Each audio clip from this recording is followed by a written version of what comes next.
Exercise 4.6 देखिए, determinant class 12th। इससे पहले की जितनी भी एक्सरसाइज हैं प्रीवियस वीडियो में आप देखेंगे।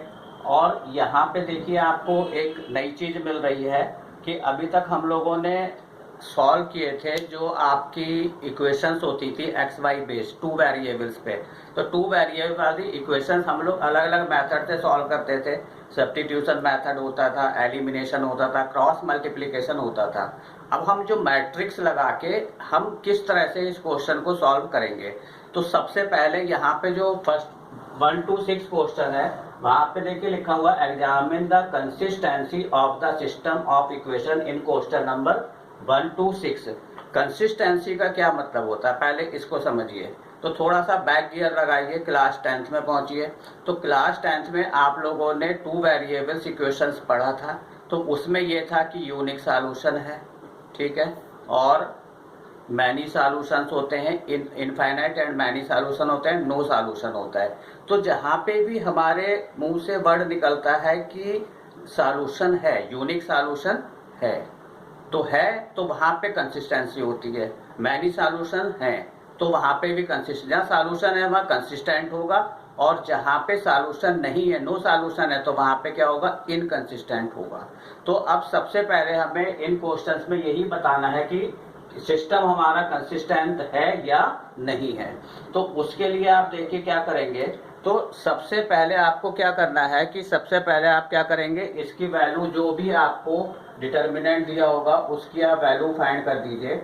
और अगर वो क्या आती है, नॉट इक्वल टू 0, तो नॉट इक्वल टू 0 का मतलब क्या है कि इसका इनवर्स एग्जिस्ट है।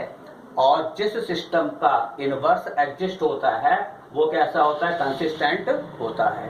तो यहाँ पे अगर हमारा डिटर्मिनेंट की वैल्यू क्या है, 0 के इक्वल नहीं, नॉन सिंगुलर मैट्रिक्स आ रहा है, तो वहां पे क्या होगा, कंसिस्टेंट होगा,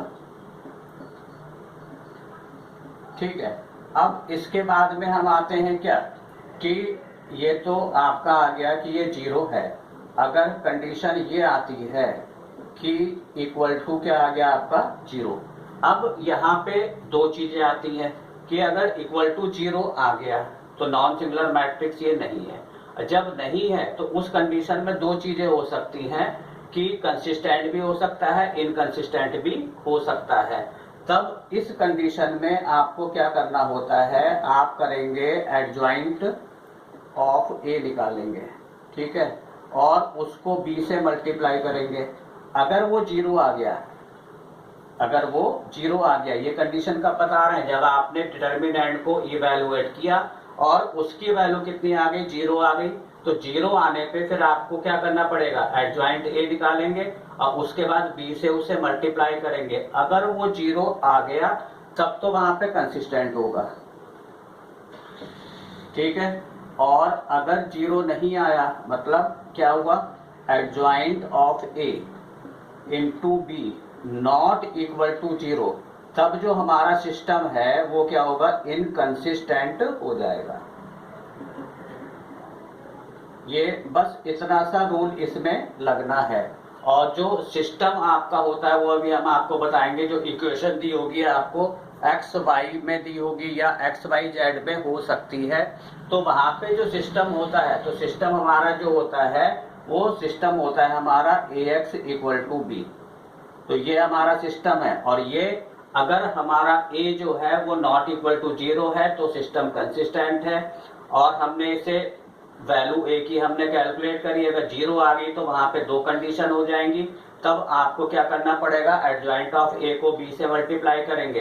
अगर 0 आ गया तो कंसिस्टेंट होगा, adjoint of A into B not equal to 0, then the system A X equal to B equal to is inconsistent. तो ये इसमें थ्योरी लगनी है। अब इसका एक क्वेश्चन देखिए आप, क्वेश्चन नंबर 1। तो क्वेश्चन नंबर 1 देखिए, आपको दिया हुआ है x plus 2y, x plus 2y equal to 2, and उसके बाद सेकेंड इक्वेशन आपको दी है 2x plus 3y equal to 3। ये इक्वेशन नंबर 1 है, ये इक्वेशन नंबर 2 है।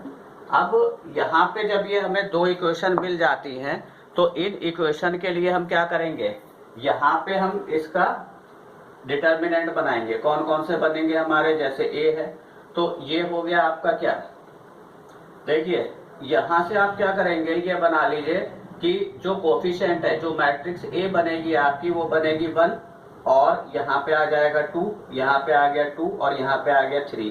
तो यहाँ से तो आपकी हमेशा ए बनेगी, ठीक है। ए बनने का मतलब क्या हुआ कि 1 जो कोफिशिएंट ऑफ एक्स है first element, coefficient of y second element है, ये 2/2 की मैट्रिक्स बन गई है, तो यहाँ पे मैट्रिक्स ए बन गई, ठीक है। अब यहाँ पे हमें एक्स मैट्रिक्स बनाते हैं, तो एक्स मैट्रिक्स में हमेशा वेरिएबल्स आते हैं, तो वेरिएबल्स यहाँ पे 2 हैं, तो 2 में आपका क्या हो गया एक्स एंड वाई है, तो ये हमेशा सब में ऐसे ही रहेगा। उसके बाद में हम लाते हैं बी, तो जो बी मैट्रिक्स है वो हमेशा आपको यहाँ पे गिवन है 2 और 3, तो ये आ गया आपका 2 और 3। ये हम आपको मैट्रिक्स बनाना सिखा रहे हैं कि इक्वेशन से मैट्रिक्स हम किस तरह से बनाएंगे। अगर 3 इक्वेशन होंगी तो वो एक्स वाई जेड में होंगी और वहां पे एक्स वाई जेड में क्या होगा आपका 3/3 की स्क्वायर मैट्रिक्स बनेगी। अब यहाँ पे केवल हमें कंसिस्टेंसी बताना था, तो कंसिस्टेंसी बताने के लिए हमें क्या करना है, डिटर्मिनेंट ए निकालना है। तो सबसे पहले आप इसको ऐसे लिखोगे डेट ए और इसे मैट्रिक्स को आप डेट में कन्वर्ट करोगे डिटर्मिनेंट में, तो ये हो गया 2 3। अब इसको आपने सॉल्व करना है, तो सॉल्व करने का क्या बताया था, इवेलुएट दिस इनटू दिस, तो कितना हो गया 1 into 3 minus 2 into 2 A this into this, ये होता है आपका। तो देखिए ये हुआ आपका 3 और ये हो गया आपका -4, तो ये आया आपका -1, ठीक है। यहाँ लिख देंगे कि det A not equal to 0, मतलब ये 0 नहीं आया, और जब 0 नहीं आया तो हमारा ये जो सिस्टम हमें गिवन था तो ये क्या हो जाएगा आपका कंसिस्टेंट हो जाएगा। तो हम यहाँ पे लिख देंगे कंसिस्टेंट। बस ये इसमें आपको इतना करना है। यहाँ पे आपको x और y में x और b की मैट्रिक्स की कोई जरूरत नहीं है, लेकिन हमने आपको लिखना बता दिया कि किस तरह से लिखा जाता है। ओके, अब देखिए क्वेश्चन नंबर 6, ठीक है। इसमें देखिए हम आपको 6 इसलिए करा रहे हैं कि स्टार्टिंग के जो 3 क्वेश्चन थे वो आपके क्वेश्चन नंबर जो 1 था उसके अकॉर्डिंग थे। 2 इक्वेशन थी आपकी, 2 वेरिएबल्स थे, यहाँ पे आपके 3 वेरिएबल्स वाले हैं, तो जितने भी 3 वेरिएबल्स हैं तो वहां पे हमारा एक ही रूल चलेगा, ठीक है। 7th क्वेश्चन से आप क्या करेंगे, सॉल्व करना है, एक्स वाई जेड की वैल्यू बतानी है। तो सबसे पहले तो आपको यही सॉल्व करना पड़ेगा, वो बाद में बताएंगे। अभी यहाँ पे कंसिस्टेंसी देखिए कैसे करेंगे। अब यहाँ पे सबसे पहले आपको ए लिखिए मैट्रिक्स, तो ए मैट्रिक्स के लिए हमने बताया था क्वेश्चन नंबर 1 पे आ जाइए, coefficient of x, coefficient of y and coefficient of z, ठीक है। Coefficient of x, coefficient of y and coefficient of z, coefficient of x, coefficient of y and 6, ये आ गया। ये आपकी मैट्रिक्स ए बन जाती है, ठीक है। अब ध्यान रखिएगा साइन का, जैसे माइनस में है तो हम एलिमेंट का साइन भी हमारा निगेटिव होगा। अब x है तो फिर हम आपको बता दे रहे हैं कि यहाँ पे हमें 3 वेरिएबल्स पे इक्वेशन है तो x y z हो जाएगा, ठीक है। एंड उसके बाद क्या आएगा आपका b आएगा, और b जब आएगा तो b में हमेशा जो RHS में इसकी वैल्यू गिवन है 5 2 -1, इस तरह से।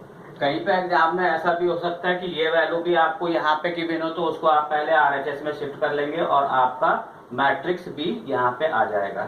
अब केवल आपको क्या बताना था कि डिटर्मिनेंट ए की वैल्यू हमें फाइंड करनी है, उससे पता लगेगा कंसिस्टेंसी है या नहीं है। तो सबसे पहले आप इसको डिटर्मिनेंट में कन्वर्ट करेंगे, बोथ साइड डिटर्मिनेंट का साइन लगेगा, 5 -1 4 2 3 5 5 -2 एंड 6।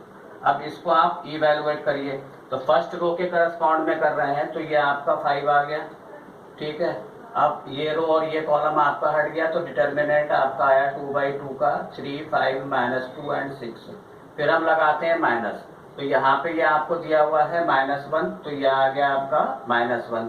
अब ये first row and second column आपका हट जाएगा, तो यहाँ पे जो डिटर्मिनेंट बचा वो है 2 5 5 6, ओके। फिर यहाँ पे प्लस आएगा, तो प्लस में यहाँ पे क्या आ गया 4। अब ये आपकी first row and third column हट जाएगा 2 3 2 3 5 -2, इस तरह से। अब इसे आप कैलकुलेट कर लीजिए, ये हुआ 5, दिस इंटू दिस कितना हुआ 18, माइनस 10, तो ये हो जाएगा आपका +10। ओके, ये माइनस और ये माइनस, ये प्लस हो गया, 1 को हटा दीजिए क्योंकि 1 से प्रोडक्ट में कोई फर्क नहीं पड़ेगा। 6 2 जा 12 -25 प्लस ये आ गया आपका 4, 2 2 जा 4, तो ये हुआ -4 और माइनस हो गया आपका 15। ठीक है, इसे इवेलुएट करिए, तो ये हो गया आपका 5 इंटू 28, इसको ऐड कर दिया हमने माइनस। अब देखिए ये है प्लस में, ये माइनस में सब्ट्रैक्ट होके यहाँ पे क्या आ गया -13। ठीक है, अब ये देखिए ये हुआ आपका -19 और -19 है और ये आपका 4 है, तो माइनस और प्लस यहाँ पे माइनस हो गया, तो ये बचा आपका 4 इंटू 19। अब इसको हमें सॉल्व करना है, इसे आप सॉल्व कर लीजिए, तो डिटर्मिनेंट ए की वैल्यू आएगी आपकी, देखिए 5 8 जा 40, 4 हुआ, 5 2 जा 10 एंड 4 14, -13 और माइनस के हो गए ये 76। तो डिटर्मिनेंट ए की वैल्यू जो है वो आएगी 140 -6 और 3 हो गया आपके 9, ये हो गया आपका 8। इन दोनों को हमने ऐड कर दिया, सब्ट्रैक्ट कर दीजिए,